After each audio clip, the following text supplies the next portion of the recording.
tokoh yang sekarang muncul bersama Joe Biden menyebut, kalau seorang menteri atau seorang pemimpin mengatasi masalah pandemi dengan cara seperti sebelum pandemi terjadi, he is part of the problem. Jadi Washington sendiri melihat, andai kata seorang pemimpin katanya, atau seorang menteri menyelesaikan masalah pandemi seperti bagaimana mereka menyelesaikan masalah sebelum pandemi, dia itu bagian dari masalah.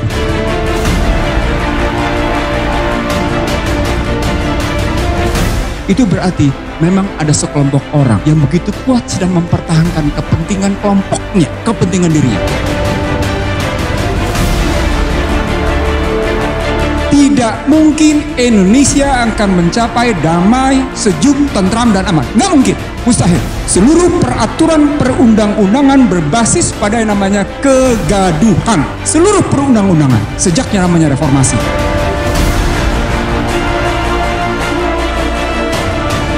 Pemegang saham negeri ini tidak lain tidak bukan adalah partai politik. Tidak bisa tidak. Konstitusi mengatur, konstitusi menetapkan bahwa pemegang saham negeri ini adalah partai politik.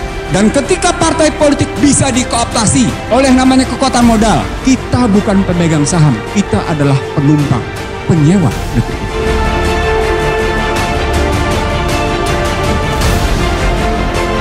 Baratlah yang menyatakan cuma tinggal dua kekuatan yang masih bisa mempertahankan Indonesia, TNI dan Islam.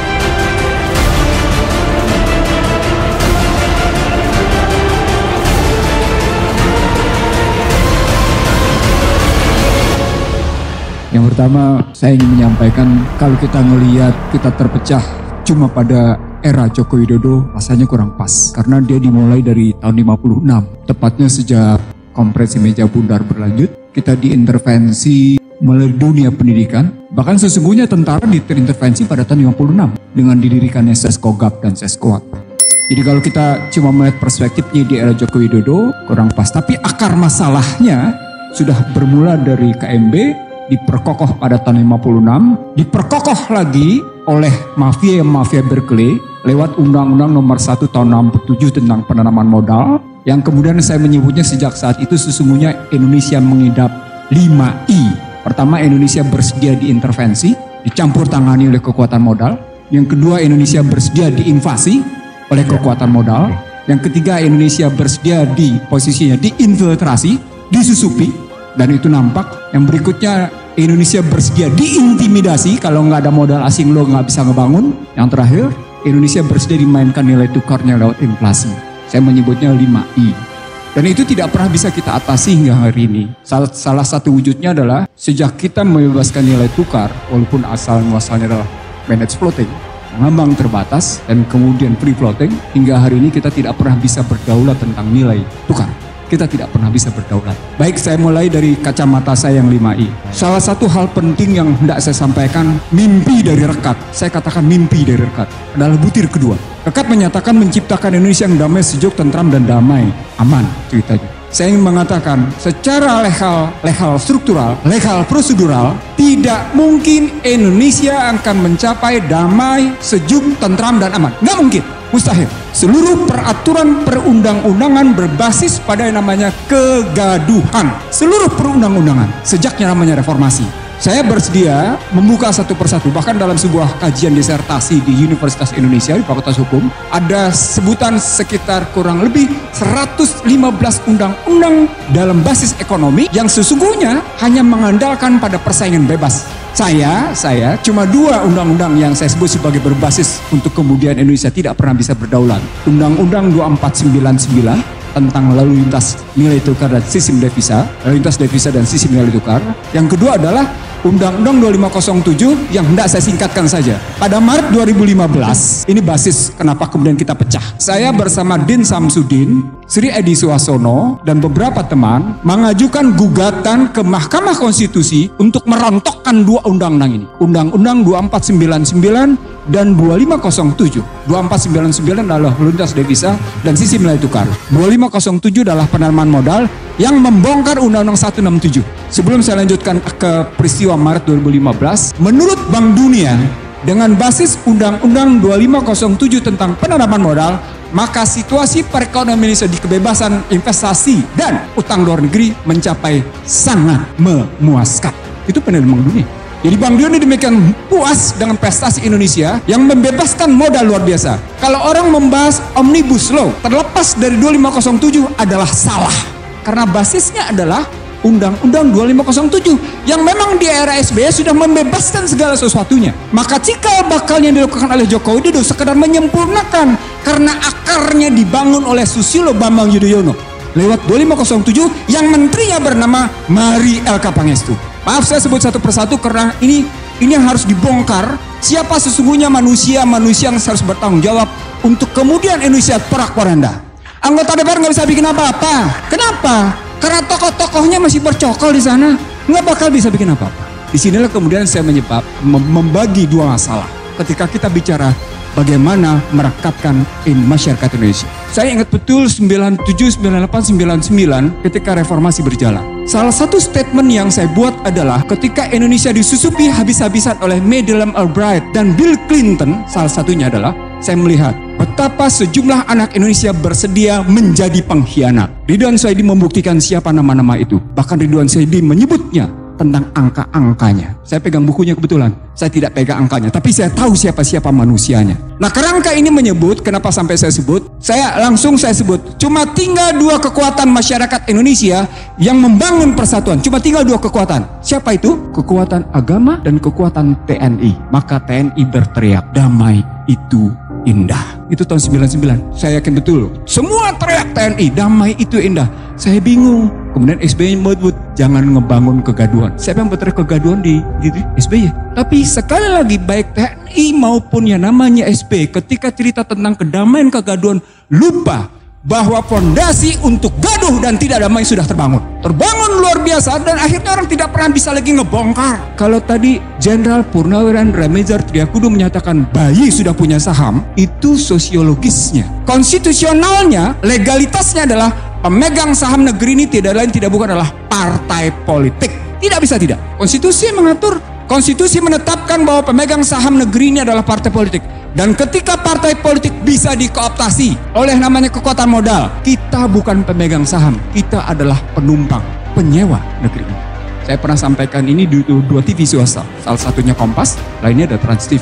Selebihnya saya di-ban, saya akui saya di-ban, karena terbuka saya menyebut partai politik lah pemegang saham. Apa relasinya dengan undang-undangnya tadi? Karena mereka kemudian ketika saya ajak bicara tentang pemahaman 249-2507, bukan hanya partai politik. Din Samsudin mengaku, ini boleh, saya tidak tahu ini boleh disebarluaskan atau tidak. Saya bilang, kenapa gugatan gue hilang? Pak Mizar, saya cerita terbuka apa adanya. Kenapa gugatan gue hilang? Iya tuh teman-teman diundang Merdeka Selatan. Yang gak diundang cuma lu katanya. Semuanya ada di situ. Siapa yang ada di situ? Semua menteri udah ada. Oh, ngomongnya macam-macam, tapi ternyata ujung-ujungnya adalah bagaimana menghentikan judicial review Undang-Undang 2499 dan 2507. Satu. Oke, saya diam. Dan cerita lagi, ternyata bukan hanya wakil presiden yang ngundang. Duta Besar Amerika dengan alasan mengundang makan malam, bercerita macam-macam, ujungnya adalah hentikan gugatan Undang-Undang 2499-2507. Dari sini Bapak sekalian, saya berpendapat sesungguhnya gagas berpikir Indonesia sejak Undang-Undang Dasar 45 sebelum diintervensi sesungguhnya adalah perlawanan terhadap sistem kapitalis. Jadi kalau kita bicara baik-baik, sesungguhnya kalau kita ambil nilai dan semangat kejuangan yang muncul dalam Undang-Undang 45, saya menyebutnya 5K, dan karena itu ketika Rizik datang kemarin di 212, saya menyebutnya 5K itu, dan itu adalah bukti posisinya. Nah, karena posisinya sedemikian rupa sebagai menantang Barat, maka suka tidak suka Indonesia harus tetap dalam posisi didominasi. Tidak peduli apakah didominasi oleh yang namanya Cina atau Amerika, nggak peduli. Ini omongan saya di Cijantung di rumah Bapak Jenderal ini, Bang. Posisinya begini, Bang. Bahkan saya ingin mengatakan bahwa Pak, saya pegang dokumennya, Pak. Per hari ini para tokoh yang sekarang muncul bersama Joe Biden menyebut kalau seorang menteri atau seorang pemimpin mengatasi masalah pandemi dengan cara seperti sebelum pandemi terjadi, he is a part of the problem. Jadi Washington sendiri melihat andai kata seorang pemimpin katanya atau seorang menteri menyelesaikan masalah pandemi seperti bagaimana mereka menyelesaikan masalah sebelum pandemi, dia itu bagian dari masalah tuh. Dia bagian dari masalah. Harus pahami itu katanya. Maka ketika Sri Mulyani bilang hari ini ngomongnya, saya ngutang seperti orang ibu rumah tangga, nggak punya duit, butuh ngutang.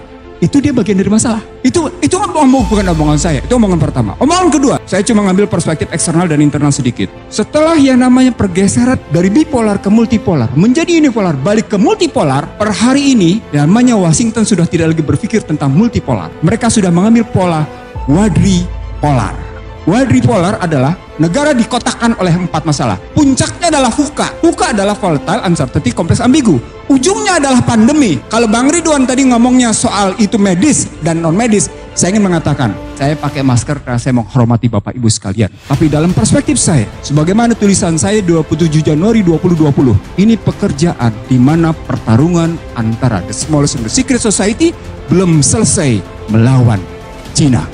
Kalau cerita drone, ada 3 peristiwa penting drone terjadi. Pertama adalah bagaimana drone Amerika digusur habis-habisan, dibongkar di Laut Cina Selatan, dan Cina berhasil ngebongkar bahwa pesawat intai tanpa awak telah dilakukan oleh Amerika terhadap Cina. 1. Yang kedua, 2 kilang Saudi dihajar oleh kekuatan drone. Hanya permainan yang namanya cyber. Permainan cyber berikutnya lewat drone adalah dihajarnya Qasim Soleimani. Juga dengan drone, juga dengan yang namanya cyber. Pertanyaan saya, kenapa Amerika tidak memutuskan tingkat ketegian dirgantara sebagai batasan cyber? Saya ngomong jadi macam-macam di sini karena saya ingin mengatakan begini. Betapa ketinggalan zamannya bangsa ini untuk bicara tentang situasi yang sesungguhnya sedang terjadi di dunia internasional, regional, dan nasional. Betapa ketinggalannya. Bahwa yang namanya pemerintah sekarang ketinggalan zaman. Kerjaan mereka adalah kerjaan lama. Ngapain? Ngadu domba. Pertanyaan berikutnya, kalau kita sadar mereka ngadu domba, kekuatan apa yang kita punya agar mereka tidak ngadu domba? Maaf, secara legal ada 2 pernyataan yang mengganggu bagi saya. Pertama, dituangkan dalam RPJMN 2014-2019 bahwa ada kelompok yang melakukan sikap intoleran. Pertanyaan, siapa yang intoleran? Kenapa dituang dalam RPJMN? Kenapa dituang dalam RPJMN bahwa ada kelompok intoleran? Yang kedua, kita ambil RPJMN 2024. Ada kelompok yang dinyatakan selalu berpikir tentang kegaduhan. Kalau itu dilihat dalam cerita sejarah, dia lupa. TNI ketika mempertahankan negeri ini, kerjasamanya adalah dengan umat Islam. Sama seperti ketika tahun 99, Baratlah yang menyatakan cuma tinggal 2 kekuatan yang masih bisa mempertahankan Indonesia, TNI dan Islam. Setelah TNI, balik ini maaf ya karena ini omongan saya dengan beberapa tokoh jenderal sampai akhirnya di tempat bawah saya menggugat tentang Sabta Marga. Satu-satunya sipil saya gugat Sabta Marga di tempat Prabowo Subianto karena saya begitu risaunya saya melihat situasi. Kemarahan saya sebagai satu-satunya sipil di hadapan para jenderal itu yang mengatakan, kemana para tentara itu yang kemudian malah sibuk dengan kekuatannya sendiri. Ini beberapa jenderal, bukan 1, 13 jenderal saya ingat betul. Saya bilang, Bapak sekalian, negeri ini dipertahankan oleh 2 kekuatan. Kekuatan Islam, para ulama, dengan kekuatan TNI. Bahkan sampai dengan 99. Lalu ketika masuk ke dalam situasi sekarang, di mana Islam diobok-obok, TNI dikacaukan dengan cerita menurunkan baliho. Kok mau TNI nurunin pangkat jabatannya? TNI telah diturunkan jabatannya sedemikian rupa dari peta mempertahankan keamanan sampai akhirnya ikut bicara tentang ketentraman. Kok turun peran? Bukankah itu menurunkan kelembagaan? Bapak sekalian, saya naikin sedikit. Kita punya Unhan. Di mana posisi Unhan melakukan kajian-kajian strategis bahwa yang sedang terjadi adalah pemecah belahan. Maaf, telinga saya nggak dengar sama sekali. Saya sama sekali tidak mendengar Unhan, baik yang ada di Ponorogo maupun yang ada di Sentul, itu membahas tentang bagaimana perdamaian Indonesia. Dia sibuk bicara tentang perdamaian internasional, tapi dia tidak pernah sibuk perdamaian Indonesia. Itu yang namanya Unhan itu. Ini saya kritik karena beberapa profesornya saya tahu kerjaannya ngapain.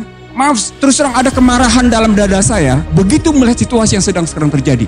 Bapak sekalian, sebagai penutup, kita tidak akan bisa mendekat dengan damai, sejuk, tentram, dan aman selama sumber daya alam, produksi, distribusi, dan keuangan tidak sungguh-sungguh tunduk pada konstitusi.